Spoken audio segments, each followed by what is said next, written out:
somebody who didn't want me to be able to see or even speak. But I'm here today, and here I am speaking.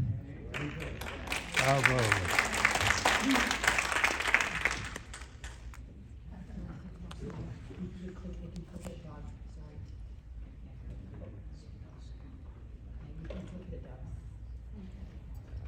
So, this was Anthony. Before he passed away, we were at a Christmas party, so that's a picture of him from there.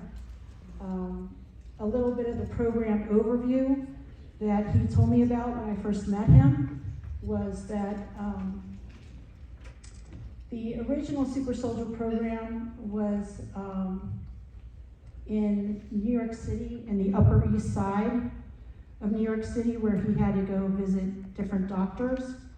He said that he was picked for this program because they tested his blood when he was a baby, and there was an 86% chance survival rate for him, and that to be in the program you had to have 83% or above. He had two older brothers, Bobby Czyz, who is a 3-time world champion boxer, and another brother named Vincent. Those two did not qualify for the program, so I did want to mention that because his brother is not enhanced. His brother, who did win all those championships, is not part of the program.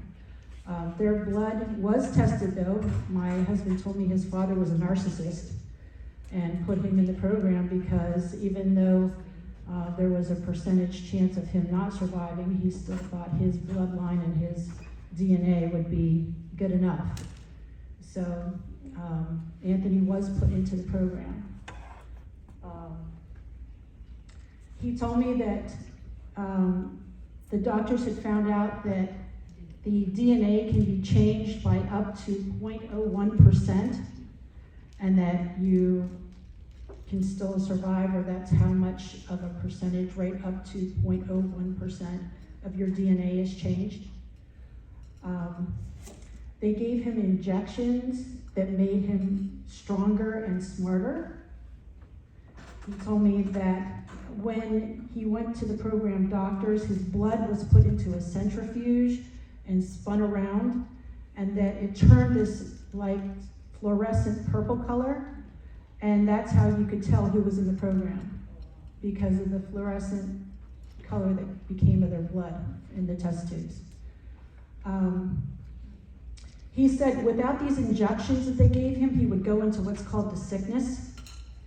And what that is he would start sweating, almost like flu-like symptoms, very cold, sweating, but like not just regular sweat, I mean like piles of sweat, because he had it when I was with him, and like through the sheets, sweating. He told me the first set of injections that he had, it started when he was 7 years old. He said they do that with the people in the program, so the first time he had the sickness was when he was 7. He also started at this time taking boxing lessons that his father started him at, and he had to have his hands registered as lethal weapons when he was 7. He also at this time told me that that's when he was introduced to his handler named Bob, and apparently Bob, let me see if I can go to the next one. Okay, yeah, there were agreements to be in this program, and he had beatings by his father all the time. Apparently, it wasn't just Anthony who got the beatings though. Vincent and Bobby also were beaten, and his mother as well. So it was a very violent upbringing that he had. I found out later in the last couple of years when I've met other people in the program that this seems to be a reoccurring theme, that people are in these abusive homes when you're in the program, and that's part of being in this program. But he did meet his handler, Bob, at this time when he was 7. He trained him in weapons, including guns and knives. He also, Bob, was Anthony's handler through adulthood. Bob would also be there later in life to give Anthony his missions. And Anthony was he was a trained assassin, as all super soldiers are. He was also a chiropractor, what you want to call real life. So he was a chiropractor. He therefore knew how the human anatomy for the purposes of both healing people and killing people. So in this lifetime, again, what you call real life, he did save a man's life. One man came to our home and built a deck on the back well, he sent a crew of his workers to build a deck on the back of our house. And he came up to me and he said, do you even know why I'm here? He said, your husband saved my life. That he had a heart murmur and that all the medical doctors couldn't heal him. And as it turned out, one of his ribs was pressing on the back of his heart. So Anthony, as you could see from the first picture, he had very, very big hands, and he used to call his fingers sausage fingers because he had hands like a hammer. So he was able to manipulate this man's ribs and move it off his heart and saved his life. So in gratitude, he had his crew build us a deck on the back of the house. That was only one of the times he healed or helped people. That's just one example. He was also one of only a handful of veterinary chiropractors in the state of New Jersey. And so he worked on racehorses, he worked on dogs. I saw him help a 3-legged dog, and he did that for free. So he did a lot of charitable work, and he did a lot of healings. But he also had to kill. So he told me about some of his assassinations. Now, as I said earlier, yesterday in a talk, and I said last year, I sent my husband to psychiatrists, psychologists, and neuropsychologists. Because when he was telling me this, I thought that he was fascinating, or fantasizing, or delusional, or something like that, on those lines.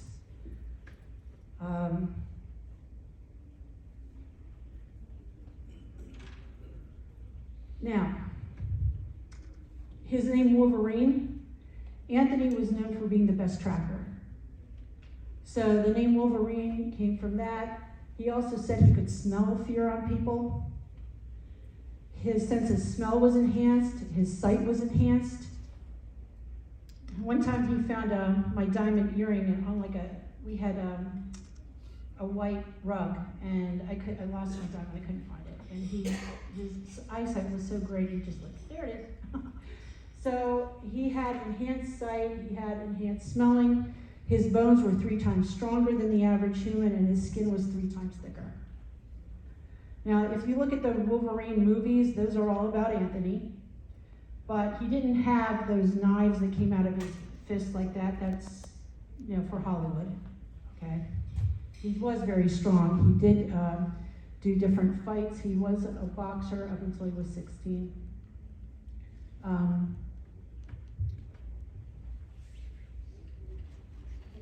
go back to the original slide if I can.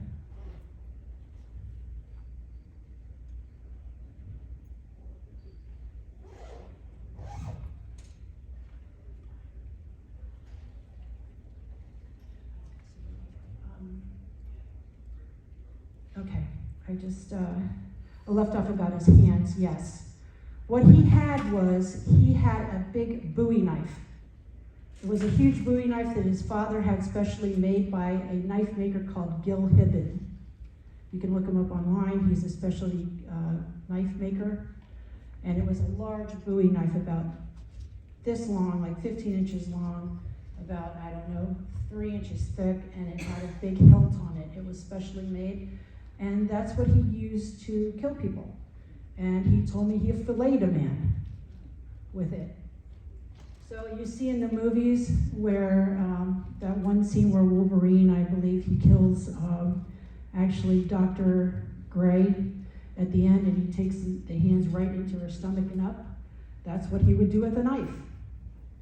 And because he had training as a doctor, he knew how to kill people efficiently. He also had to go into New York City, and there was a underground gambling facility where he was told to go in there and kill everyone with a weapon. So he took out everybody in there, and then he told me that there was a nursery area with children, and he had to take them out too. So living with my husband and listening to these stories wasn't the most pleasant. And I know everybody here talks about what's going on in the space and the this and the that, but it's not just space. He had to do work here on Earth. So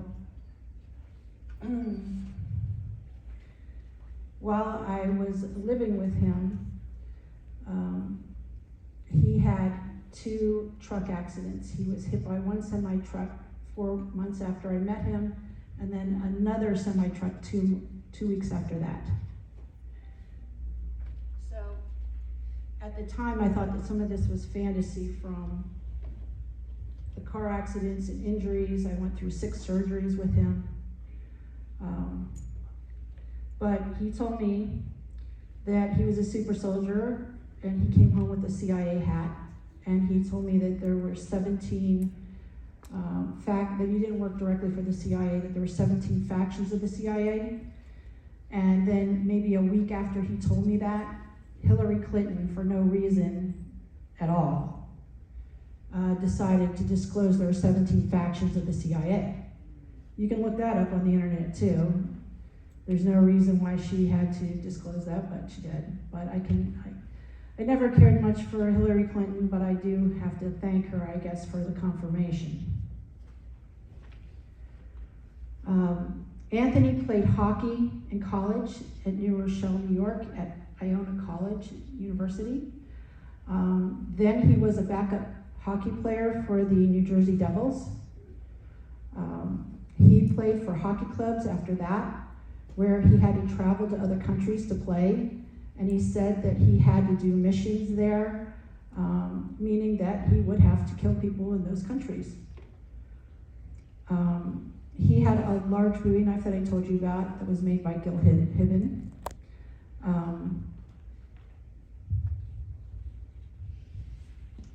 And he told me some of these stories over the years. So I went through all of those spine surgeries with him. I went through the medical doctors. I had him MRI'd in the brain several times, but there was no injury shown of his brain. So I spent years in confusion, wondering whether this was real or not real, or some kind of just imaginary thing going on. And as I said, from his family, I got nothing. They wouldn't give me any information as to whether this was real or not real. So I met Anthony in April 2006, and he died in April 2023. Somewhere around the year 2012, he told me that a man came through the bathroom wall of our house, and that he still had the wallpaper on his face, and then he told him that he was Archangel Gabriel. At the time, I thought, again, that maybe this was part of the medication or some kind of brain injury, even though nothing was showing. But he, as I said, he had his brain scanned and there was no damage. The reason that I'm telling you this and that it's important is that in 2016, after I left my husband, I had my own spiritual awakening. And I did go back and forth to Anthony a few times. We did divorce in August 2020, 3 years before he died. But it was very, very difficult to deal with the fracturing of the mind. And that is something that he told me. He told me that his father had put him in a chair that he was electrocuted, that it was to fracture his mind. He said, I found out later that that's the trip chair, what everybody calls a trip chair, and that's used for the time travel program, because what it does is it separates your soul from your body, so your soul can go into another dimension or another timeline. But when he was telling me this, I just thought this was some kind of crazy abuse. So when I had my own spiritual awakening, at the time I thought that it was due to doing a meditation, sending love to a man at that time that I believed was my twin flame. But at the Montauk trip that we took in 2023, in August of 2023, with James Rink, I met several highly divine beings. And one of those beings, or people that I met, her name was Sylvia. And Sylvia told me that she's a human medbed, and she had me lay down and she put her hands over my head, and she said, when you were a child, you had implants put in your molars, or in your teeth, excuse me, she said teeth. As it turns out, I had 2 fillings put in my molars when I was either 4 or 5. I still have baby teeth. And in 2016, I had those teeth completely removed, those molars. And after that, I was able to meditate and hear voices in my head. So the first voice that I heard was a male from Alpha Centauri. And I asked him, I said, what is the meaning of life? And he said, why are you asking me? You need to ask the Palladians, they're the oldest ones in the universe. So I know that people say the Lyrans are the oldest. I'm not sure which solar system they're from, but that's just what he said to me. So that was the first voice that I spoke to. After that, I realized that I could talk to other people, live people, to their souls, to their consciousness. And later on, I was speaking to some other voices in my head, and one was Metatron. And so I asked him, I said, why can I hear everybody's soul or spirit or consciousness when I'm speaking to them and these other people can't? He said, it's because you're one of us. And he said, you are Ariel. That is Auriel. That is the female form of Uriel, not to be confused with Ariel, the other archangel, but the archangel of knowledge. So,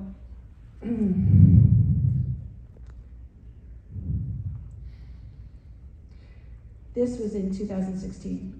Later on in December 2018, before I got to do this trip to Montauk, where I actually had to go through a time portal, I was hit in an accident in December 2018 where I was injured and on my back, and I was laying there after surgery and I couldn't move, and I had tingling up and down my spine. And then I heard a voice come to me, and it was a very deep voice. And I said, who are you? He said, come walk with me. And I said, who are you? And he said, my name is Beelzebub.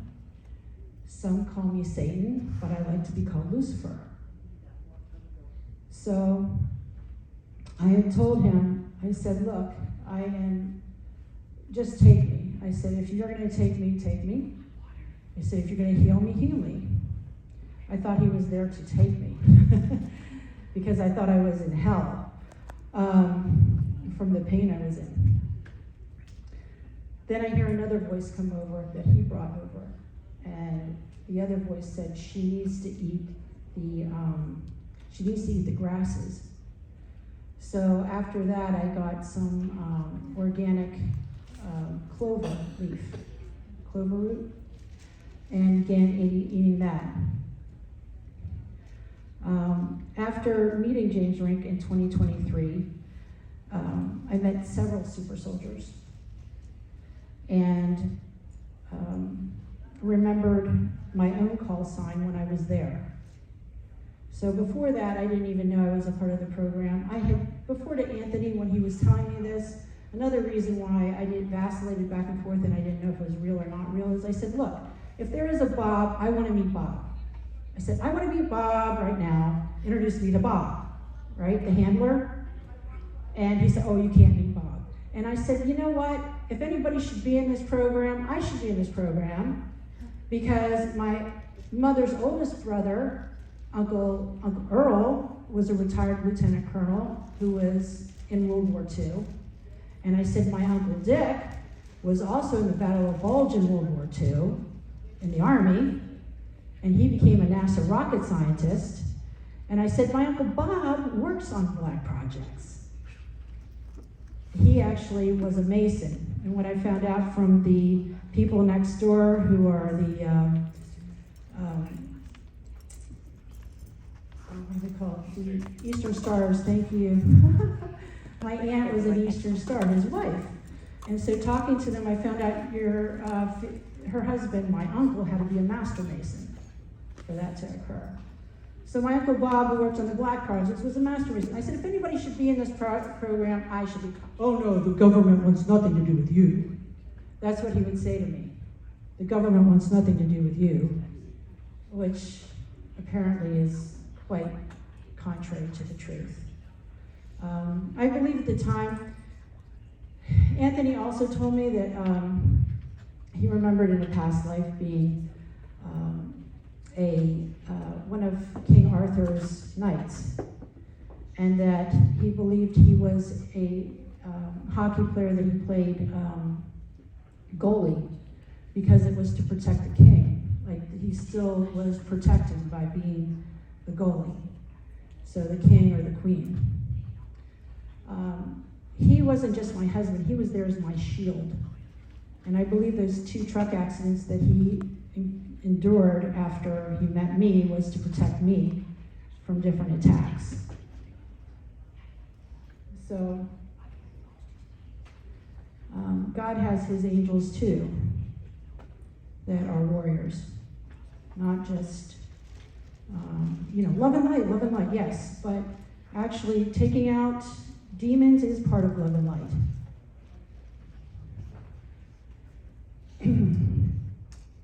Now, after meeting James Rank, as I said, when I was in Montauk, I remembered my own call sign because I was talking to 2 others there.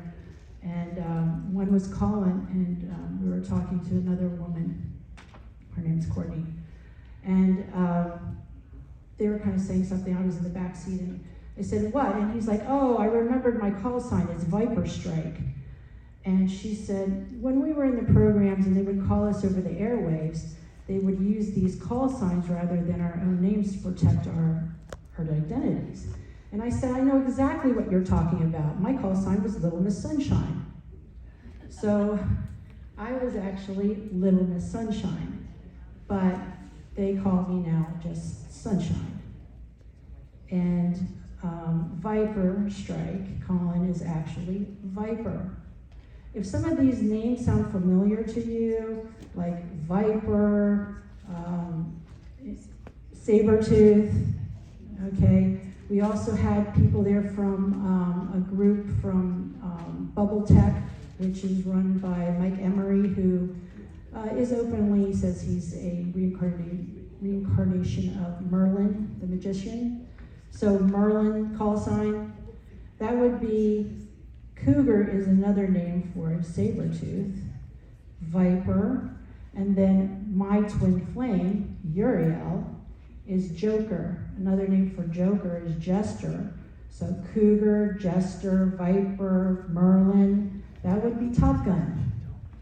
There are so many movies that have been made about those of us who are super soldiers in this program. Hollywood has made a fortune on us. That's another thing that Anthony told me. He said, the CIA gives information on the projects over to Hollywood, and that they churn out these movies or TV programs. He said movies mostly. But I guess there are TV programs, there are video games, there are all kinds of things that are made over there based upon us. So, Viper was just one of the ones that I met. Then I also met, he's another fractal of Archangel Gabriel. I also met a fractal of Archangel Michael when I was there, and his name is Michael Roser. He did a documentary on our Montauk trip, and it's called The Lost Souls of Montauk. If you get a chance, look that up on YouTube so that you can see it. I didn't know until after I went through the portal, which I did twice, that he also, in that documentary, he went through a portal on the same ground of grass that we were on, and he went down into the dumps and saw the doctors there with the little boys who were there years ago, back in the 80s. So he was like, oh, they could see me. And yes, of course they can see him because he was actually there. He went through the space-time portal there and went back into the dumps. And the reason he can do that is that he's a fractal of Archangel Michael. So you can look him up. I also met two other fractals of Archangel Michael thereafter, which was Ishmael Perez and Michael Valente. I also met a woman who she said her call sign is Rogue. I met her at a recent convention. And then I also met a fractal of Lucifer, and his name is Colton. I also met a man who was Hitler reincarnated, and he is around in his early 40s. So the 7 archangels of the apocalypse are here, and there are also demons here.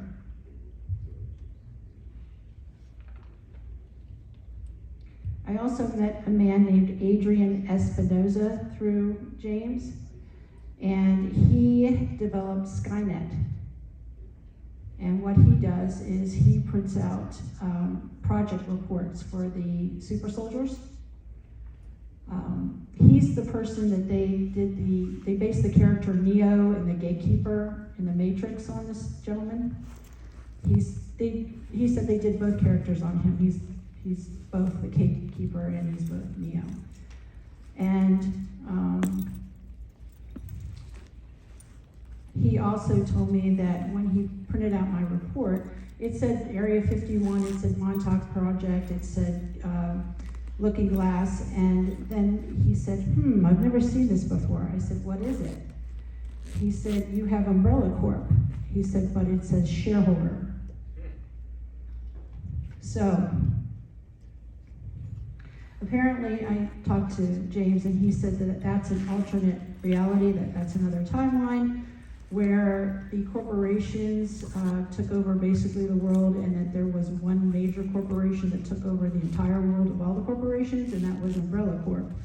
And that they had a eugenics program, and that something went awry, and that there was a virus that became like a rabid zombie virus.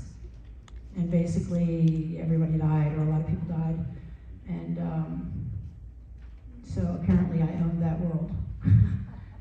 Not the best thing to know, but it wouldn't be surprising considering that, knowing that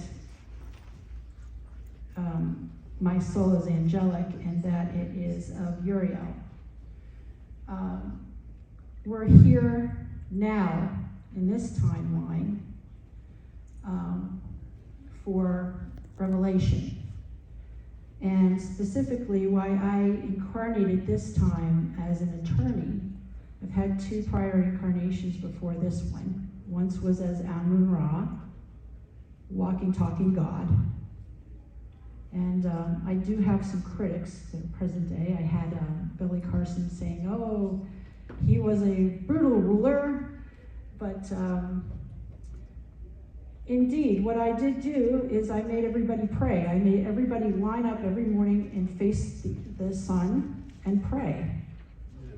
But I did that because I love them, so that they would be able to still have an attachment to God, because they are part of God. All of you are part of God. Now, if anyone was blasphemous to God, then I would hang them upside down on ropes and have them flogged. So that's the part of the brutality he was talking about, but that was not very often. I was loved as Pharaoh. Everybody loved me. Everybody wanted to be around Pharaoh. I was well respected as Pharaoh and well loved. And we didn't have any poor on the street. There wasn't sickness like there is now, sick and drug addict people on the street like that. I didn't allow it. It was a good life, and I was joyful from it. And I was buried in a tomb with 2 huge golden horses, stories tall. And growing up, I used to see these programs on pharaohs and think, oh, silly pharaohs, they're burying themselves with all these instruments and all these golden pieces and whatnot. You can't take it with you to heaven, right? I used to think. It wasn't for that. Pharaohs knew that we would be reincarnated because we have angelic souls. So I knew I was going to come back. Those 2 huge, tall, golden horses were so that I could rule again, have money again. That's what it was for. Now, right now, in fact. So maybe I need to go on that show, The Unexplained, and find my horses. My second incarnation was as Queen Elizabeth I.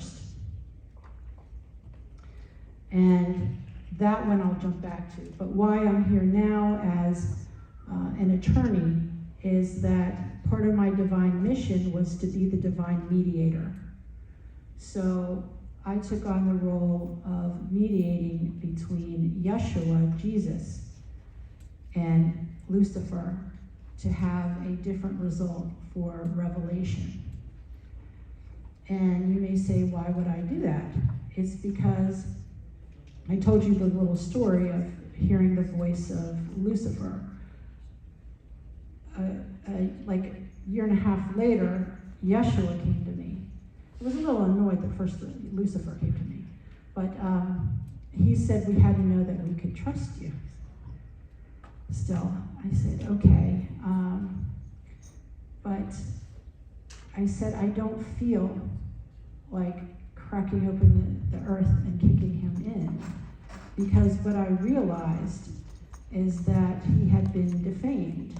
What he did when, I'm leaving out a lot of things, but what he did when I talked to him is I said, why did you fight God? And because everybody knows the war in heaven. And he told me, I said, you wanted to destroy, he said, I wanted to destroy the lesser beings.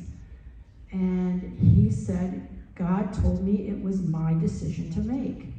So the fight, the war in heaven was not about Lucifer wanting to be God or Lucifer being the liar or anything like that. It was because Lucifer wanted to destroy the lesser beings. And some of you already know that and they think, oh, Lucifer hated man. No. It wasn't that Lucifer hated man. That's not why he wanted to destroy the lesser beings. It's because some of you don't even know that there is a God. Some of you don't even, you're so fractal. Your soul is so fractal into small, tiny pieces from being the whole that you don't even know who you are. You fight amongst each other. There's war here. He said this is a bad idea. And I agree with him. This was a bad idea. When I realized that this was a bad idea, I was actually going to explode Earth and set all the souls free, because I realized that you're all part of God, which is all part of me, to be trapped here. And I said, I'm going to take back all my little fractals and go home, right? And Metatron stopped me and he said, if you destroy Earth, we'll just make another. He said, where are we going to keep all the bad souls? And I said, well, why do there have to be bad souls? I said, allegedly, if we are gods, then we should be able to figure this one out, if I am who I am. So he had no answer for me. So I decided that I wanted to mediate and find a second but acceptable result for revelation. Because I realized that Lucifer had been defamed. He was one of God's highest archangels. He was beautiful. You can look that up. He was the most beautiful archangel. How many of you know that he was actually Michael's twin brother? You knew? Okay, yes. They're both beautiful. Beautiful in heart, beautiful in soul, beautiful in body. When you see the men that embody Michael, he looks beautiful. They are all beautiful men. There's 3 men that I mentioned. They all have dark hair too. So Michael is known to have dark hair. And when I was talking to Yeshua, to Jesus, I said, I met 3 men who claimed that they were Archangel Michael. I said, which one's telling the truth? And he said, they all are. He said, Michael came to all 3 of those men. So if you ask each one, I know 2 of them, Ishmael and Michael Valente, they told me that they are the original. And the thing is that they're not lying, because imagine if you have an apple, right, and you slice it into pieces and there's still a piece of the core there, you're going to think you are the original. And for them to complete their mission here on earth, each of these men have to believe that they are the original. And I was told by Yeshua, I was told that when the time is appropriate, the original will step forward.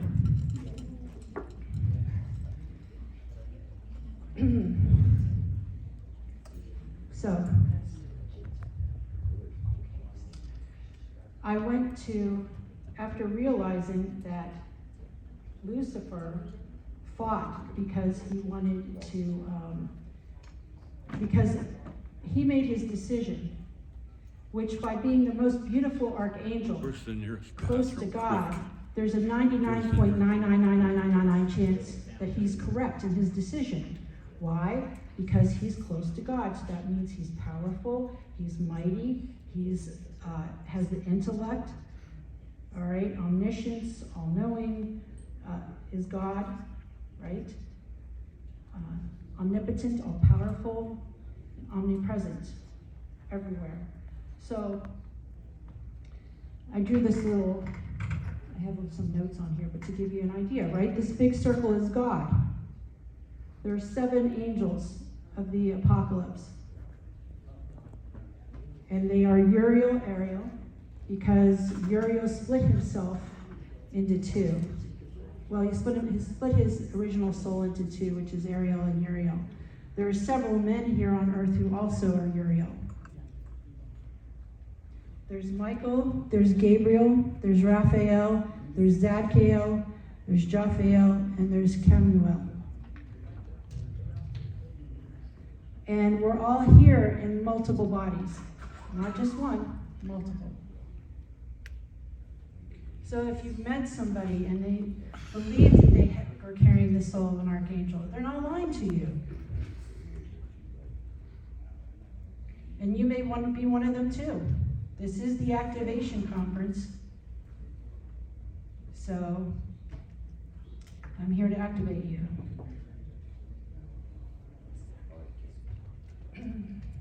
So when I was speaking to Lucifer, and he told me that God had not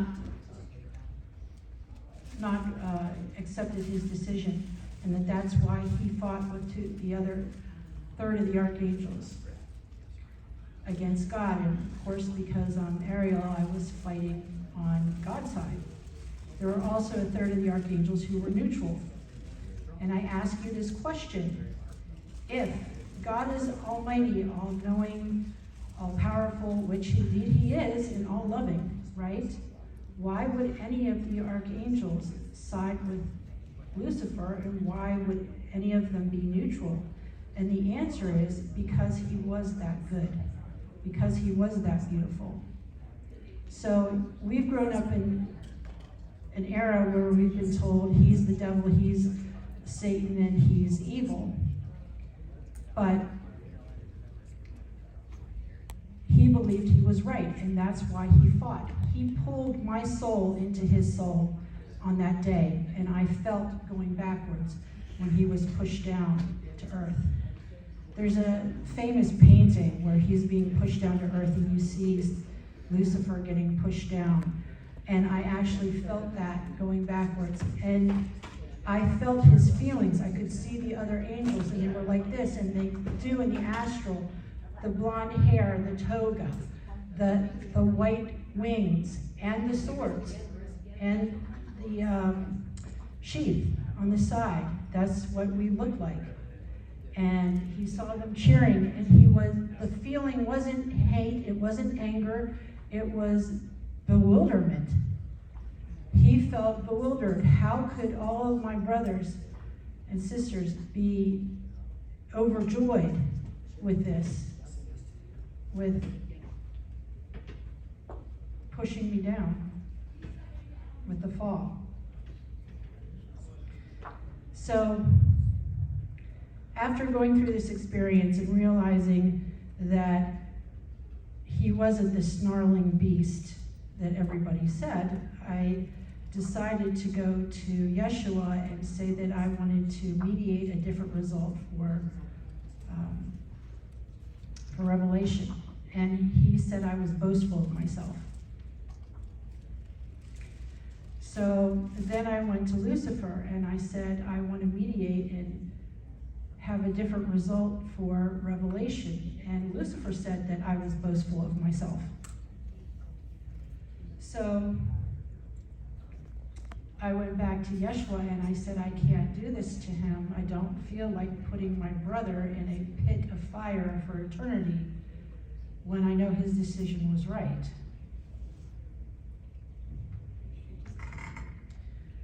So I said, I'm going to come up with a plan. So I started thinking.